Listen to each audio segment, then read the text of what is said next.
Okay, Bowser versus Eggman. This battle is sponsored by Marvel Snap and Prize Picks.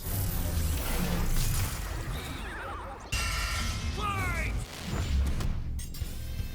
Bowser versus Dr. Eggman. The king of the Koopas and the baddest of badniks. And they're not alone.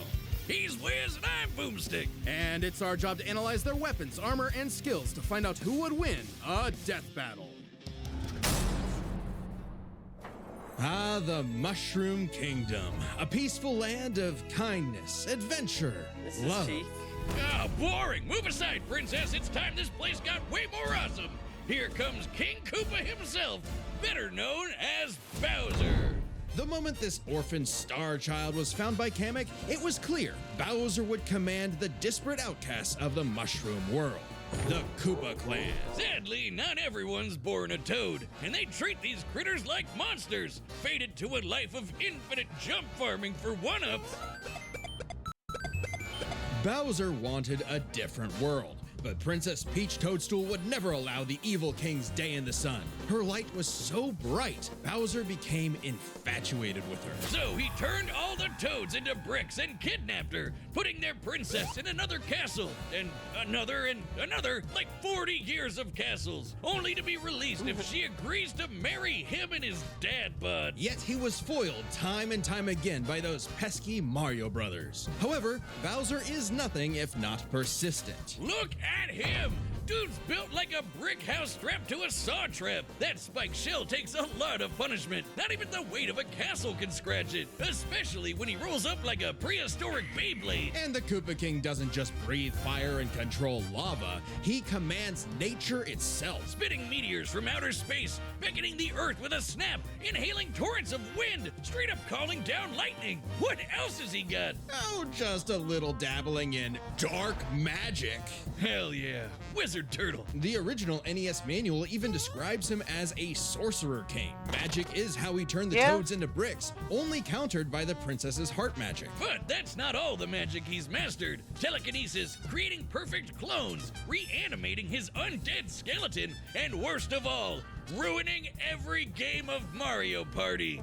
Hey, no! I stole those coins fair and square! Bowser spent decades hoarding treasures, coins, magic star rods, warships, clown cars, you name it. This is the same guy that created multiple flying castles fashioned after his own face. Yeah, he's definitely got an ego on him. He's talked about having a 4-digit IQ, but I've seen this moron put death traps in his own backyard. A man after my own heart. Despite his clumsiness, Bowser's charisma and leadership brought many to his side.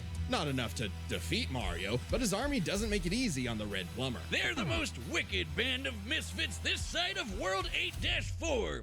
The Koopa Troop. An army spanning multiple territories across the Mushroom world and beyond. Goombas, Koopas, the Troopas, and the others make up the infantry. Some with wings, some in shoes, and some even in race cars. They're the red shirts, first in and first out. Piranha plants, bloopers, and lakitus use their surroundings to get the jump on unsuspecting prey, by land, sea, or sky. We'd be here forever jotting down the small fries. Booze, Shy Guys, sentient bombs with feet, and more. It was imperative for Bowser to nurture a unit that covers their own vulnerabilities. For example, Kamek and King Boo both have magic, but Boo has battlefield control with illusions and destabilizing dimensions, while Kamek focuses on buffing allies, canceling enemy powers, summoning anything he desires. Or swapping my items to screw up my Mario Party lead. Not again. Speaking of items, most of the minions can use pretty much any power-up Mario can. True. The Goombas make frequent use of Tanuki tails, and Bowser can really get into the cat roleplay. But as the Koopa Troop grew Not and the grew, cat it started roleplay. to feel less like an army and more like a family unit. Oh, you mean like his kids, the Koopalings? They're adopted. What's the difference? Good point. Bowser took them in and even trained them in dark magic. Though no one's as spoiled as his natural Nepo baby, Bowser Jr., captain of the Koopa Troop. Spoiled is an understatement. Remember his escapades as Shadow Mario? He terrorized Delfino Plaza with literal evil paint. That whole debacle was basically his attempt at elementary school art class. And I bet Bowser still has some on the fridge. But really, the king is very protective of his kids. If the fam's in trouble, he can will himself to transform into a giant kaiju, all to crush whatever bully's target smack. Maybe a little overkill. Just one punch from Giant Bowser launched a castle out of orbit. Taking into account the flight path and the scale of their universe, Bowser's punch must have hit with a force of over 125 trillion tons of TNT. Considering how Yoshi punches poor Raphael the Raven so hard he exploded into a constellation of stars, this isn't even close to Bowser's full strength. So don't bully his kid, especially if he falls This into might some be a of hard Bowser fight. Jr.'s set of black paint. That stuff's scary. Enough to unleash Bowser's Dark Fury, a form whose very steps cause widespread natural disasters. Okay, seriously, how does Mario ever beat this guy? He's like Godzilla, Doctor Strange, and John Cena all in one big turtle. We're not even to the best part. Bowser's dark magic became so potent he eventually learned how to warp the very fabric of reality. Anything the king imagines, he makes happen. He turned all of Yoshi's Island into a storybook. And remember those painted worlds in Mario 64? Yeah, he made those. And the staircase that goes on and on and on and on and on and on and on. Oh God, does anyone know how to BLJ? He also stole ultra-powerful items like the Wonder Flower, which can mold reality like Play-Doh, and the Dream Stone, which can be used to wish someone out of existence. But his most iconic thefts are those big shiny power stars. Don't judge a book by its cover. Infant power stars, aka Lumas, can become whole galaxies. They also ferried Mario across the universe in 3 seconds. That's 489 quadrillion times light speed. Obviously, the Big Daddy Grand Stars are even crazier. Bowser used one to power his space kingdom, but then guess who showed up to ruin everything? It's a him! And when the Grand Star was freed, it caused a chain reaction that destroyed the entire universe via a massive black hole. Thanks, Space God, that Rosalina showed up to save the day. Not that Bowser needed saving. He's been swallowed by another black hole and thrown into a star that went supernova. Imagine if this crazy OP fire turtle had to fight himself. Oh wait, he did, and he beat the hell out of him. With all this power, it's a wonder he still hasn't conquered the Mushroom Kingdom. Perhaps it's because his visions of grandeur were never really what he sought. Surrounding him is a crew of I would like outcasts to and see miscreants like him, Eggman for ride or zero dies that bias can't be purposes, swayed of against course. him. Oh, are you saying he's secretly But- happy because he's got a big monster family now? Yes, it's but really also, hard. when they actually Eggman's worked really together, smart. they legitimately conquered most of the known universe. So, Like, He's a baddie through Bowser and through, just has a who lot will of, like, teleport through space and time to show powers you and what's what. abilities. Because he's no ordinary Koopa. Make way he's more for the king. he's more physically strong. Eggman's this really battle is just sponsored smart. by Prize Picks. Somebody who they We do was not in care. as little as on your game. Citizens of Earth, lend me your ears. Imagine a world of endless possibility where people are free as the wind. Isn't it disgusting? Now imagine a better world, one with proper guidance and the technology to bring about global peace. But Wiz, only a brilliant mind can make that happen. Not just any brilliant mind, he's a genius at heart who knows the dangers within. He's Ivo Robotnik. Dr. Eggman. As a mad scientist myself, his story is my inspiration, just as Eggman's was his grandfather, Gerald Robotnik, who sought to create world peace through technology. But then his beloved granddaughter, Maria, was killed by the Guardian Unit of Nations, better known as... Gun. They're frickin' called G-U-N. Anyway, Lil Eggy grew up a lonely narcissist because all his family talked about was Maria this, Maria that. Boo-hoo! Neglect and envy tainted Ivo's goals of following Gerald's footsteps. He distanced himself from his grandfather's legacy. Instead of bettering the world, he would conquer it to get the attention he deserved. No, you mean craved. Desperately He's craved. crap tomato, He does have tomato. crap You just pot. said it the same way twice. He aimed to establish Eggman Land, a capital of science. And this paradise would have worked just fine if not for that blasted Sonic the Hedgehog. For years, Eggman's plans literally blew up in his face. And he's a very sore loser. But just like any good experiment, the doctor did more testing, seeking better results. He's created plenty of knickknacks to terrorize the world with. A laser gun, a cloning ray, mind control cannons, a flying armada, typical evil scientist stuff. Then there's the big ones. He invented a spatial displacement trap, which, while online, scatters a target's atoms across space. Oh, and then there's the metal virus, which transmutes organic tissue into living metal zombies. It's so deadly, it created a plague that nearly wiped out all life on Earth. Shame Eggman never made himself immune to it. That's a whoopsie. And when he's not duping you with decoys, he's riding in style with the Eggmobile. It's lightweight for maneuverability, but tough enough to withstand moon-sized explosions and even the center of a black hole. I mean, it's kinda lame looking, but he can plug it into big bad mechs like the Egg Walker or the Death Egg Robot, whose giant laser once obliterated 77,000 cubic meters of rock in an instant. That's like having an atomic bomb in your pocket all the time.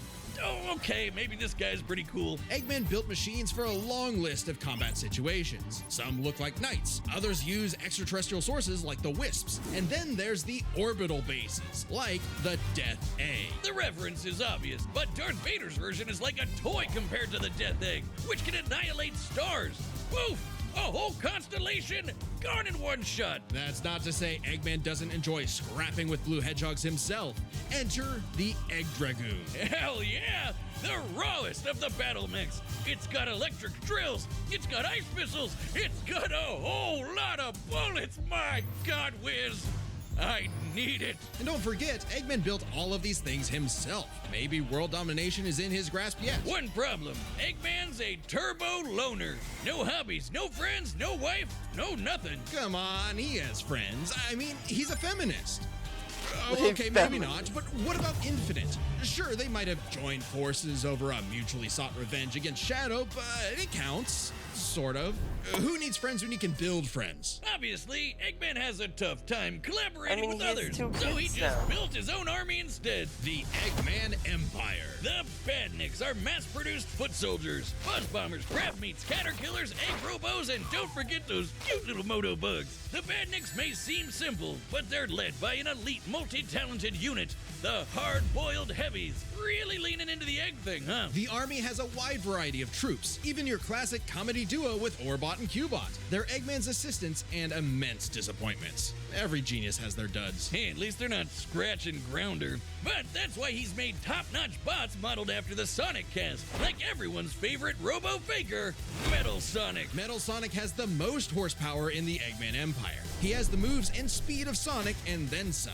He's had his rebellious phases, but Eggman's reprogrammed Metal to better follow his commands. Additionally, when upgraded to his Neo form, Metal Sonic could copy biological data, including unique powers like Shadow's time stop technique, Chaos Control. He could even copy Silver's psychokinesis, and with enough chaos energy, he powers up into Super Neo Metal Sonic. Though everything would change with the appearance of the Phantom Ruby. One of many trump cards at Eggman's disposal, the Phantom Ruby alters reality by manipulating perception. Basically super OP illusions, but in Infinite's hands, it's a weapon of mass destruction. I don't know how illusions translate to body replicas, changing gravity, or making a fake sun, but go off, King! And when used on the planet's consciousness, which is a thing, the Ruby granted Eggman the Lightman form.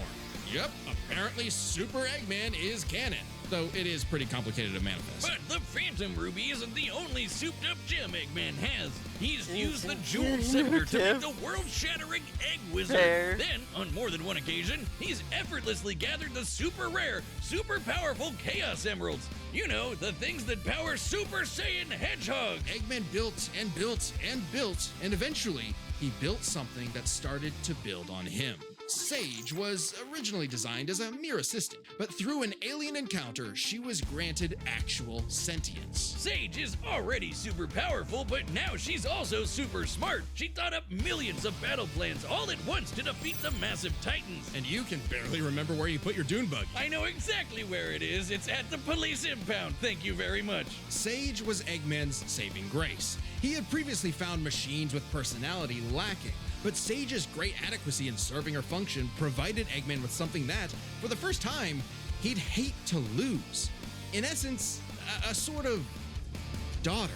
So, like any good dad, he gave her the keys to his car, his spaceship, and his orbital death ray. Hell, Now she controls the entire army. And this frankly unheard of trust from Eggman became crucial in defeating the End, a primordial entity so mighty even Supersonic struggled against it. Their battle can only be described as peak fiction, because charged by 7 Chaos Emeralds, Supersonic's no joke. The power of one emerald can shift continents. All 7 together can shift the universe. And kill some pretty terrifying bosses, like Eggman's Time Eater, which ripped apart space-time like tissue paper. In short, Chaos Emeralds give thoughts power. With them, Eggman's best machines can run indefinitely while matching the greatest powers ever seen. Like when 3 supers battled Solaris, who tried to destroy time itself. Solaris extended its chaos across multiple timelines in about 20 seconds, or 73 quadrillion times light speed. Yeah. It's funny though, while Eggman's smarts have sort of defeated Sonic here and there, Nah, he's Eggman pretty wins. effective No when he diff. teams up with the Blue Blur to save the world. Well, recall how Professor Gerald was a good person before losing the granddaughter he loved. In Eggman's case, now that he has Sage, perhaps a similar story is playing out in reverse. Nah, Eggy will always have a harebrained scheme behind his cufflinks. So watch out, critters and plebeians of the world. He is the Eggman, and he's got the master plan. Wiz, you gotta help me! What happened now? I'm addicted to Marvel Snap, Oh the my cetaceous new art. You. I love Watch more, visit. Matt and Czar are set. Okay. All right, the combatants are set. We've run the data through all possibilities. It's time for a death battle!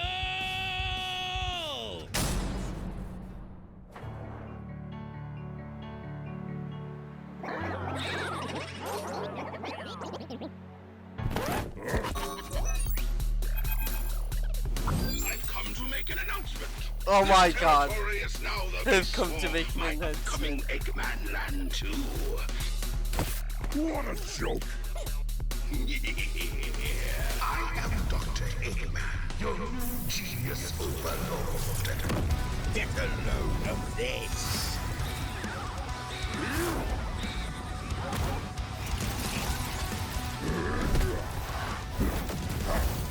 Dang.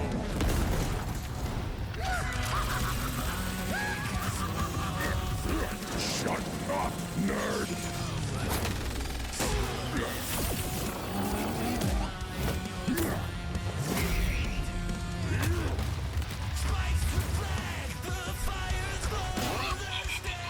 You call these toys an invasion force? I've seen Toads do better. That's a decoy, you idiot. Infinite! This power is without peer. It is the ultimate strength.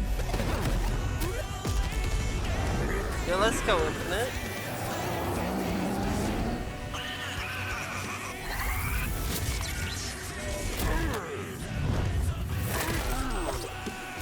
No!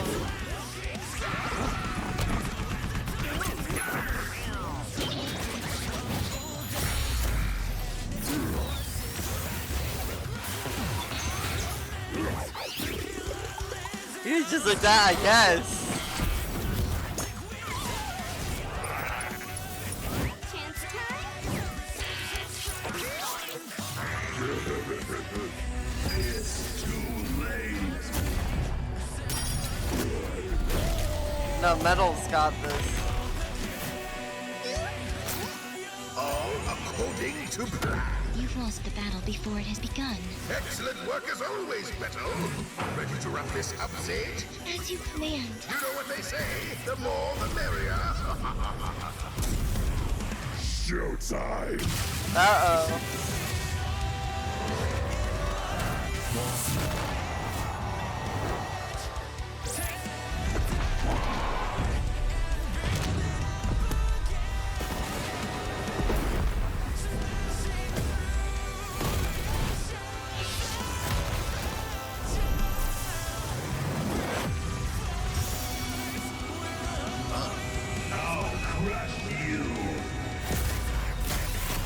Let's go, Metal.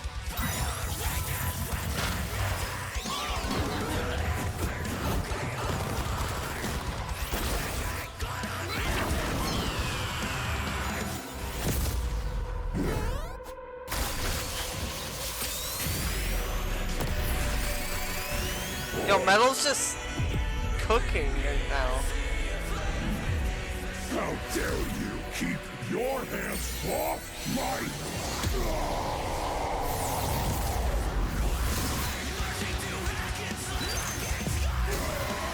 No! Sage! The Death Egg! Max power!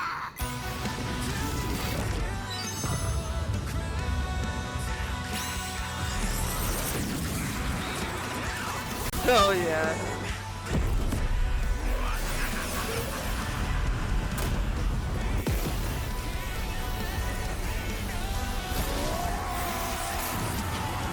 Oh.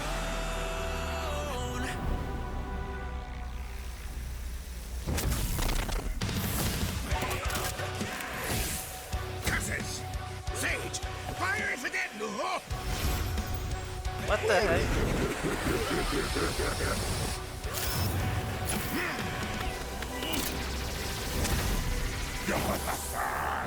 So long, Doctor! No! Wow. This war was not an easy one to win, which might seem surprising given how dang. the Sonic series is not afraid to show how tough its cast is, while Mario's comes across as more cartoony. But as it turns out, Bowser had everything he needed to take Chrome Dome down. Strap in, this one's a lot, so we'll break it down into 5 categories. First up is physical stats. Bowser pretty handedly outmatched Yeah. any of Eggman's usual mechs, like the Egg Dragoon or the Death Egg Robot. The Death Egg Robot Phy- could level physical stats cities, take me out. Bowser I could mean, punch a castle Bowser out has of it. orbit. The Death Egg could destroy We're stars, fighting but different Yoshi lines. could match that level of power, and Bowser's strength is certainly above the green dinosaurs. Plus, while both Bowser and Eggman's tech survived black holes, Bowser's was much larger. So, he may win stats, but this could change with their powers. With so many items and minions, that could make all that a moot point. Aside from power-up items, both could manipulate minds, create duplicates, and alter space-time. However, Bowser had a significant edge in having access to the majority of his abilities at all times. Yeah, Eggman can do some crazy stuff, but only across different mechs, fortresses, or space bases. Bowser's all natural. He's got all his best powers built in, and he ain't even a robot. Meaning he wins the war of attrition. He even had counters for battle enders like the Metal Virus and Spatial Displacement Trap. Context matters for those weapons, and both backfired in the past. But more importantly, Bowser could simply reverse the effects with his transmutation magic. Conversely, most of Eggman's robots could get turned into, say, a frog or a block with no reliable way back. Bowser takes the edge in powers. But definitely not for intelligence. Come on, you have a 4-digit IQ, Bowser? Really? That's cute. I mean, don't get me wrong. Bowser's not an idiot, usually. Just really, really clumsy.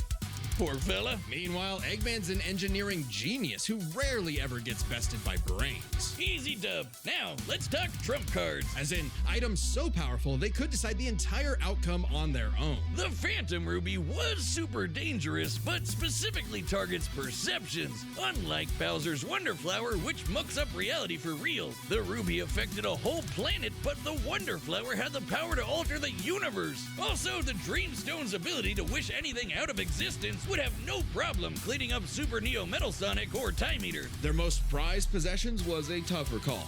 Together, the Chaos Emeralds can break the universe, but so can the Grand Stars. Arguably not as much given the Emerald scaling to Solaris, though Yeah, Power he Stars is. and Grand Stars are far more plentiful. Clearly, this is getting fairly abstract, and both had multiple options that could win the day instantly, so the safest bet is to call this category a tie. Which means it's finally time to compare their armies. Eggman seems deadlier at first glance. I mean, look at all those buzzsaws and rockets. Metal Sonic's speed and power alone could solo most of the Koopa Troop. But the Eggman Empire lacked something Bowser had in spades: teamwork and loyalty. Eggman is a notoriously terrible team player. His alliances are practically guaranteed to fall apart. Hell, in Sonic Generations, he could barely manage working with himself. Eggman's army is designed to be controlled by just him.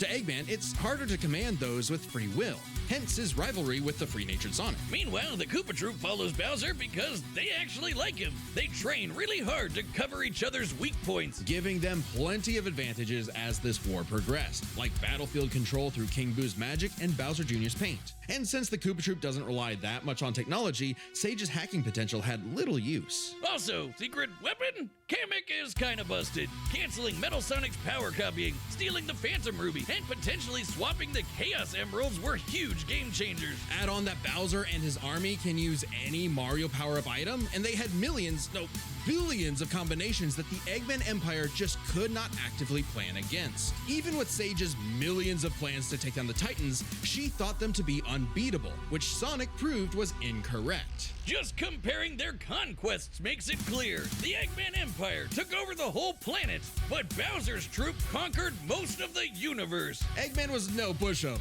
His wit, power output, and ridiculous machines gave Bowser the biggest fight of his life. But the Koopa King's ludicrous strength, abilities, and united forces ultimately prevailed. Eggman tried to poach the king, and now he's cracked and scrambled. The winner is Bowser.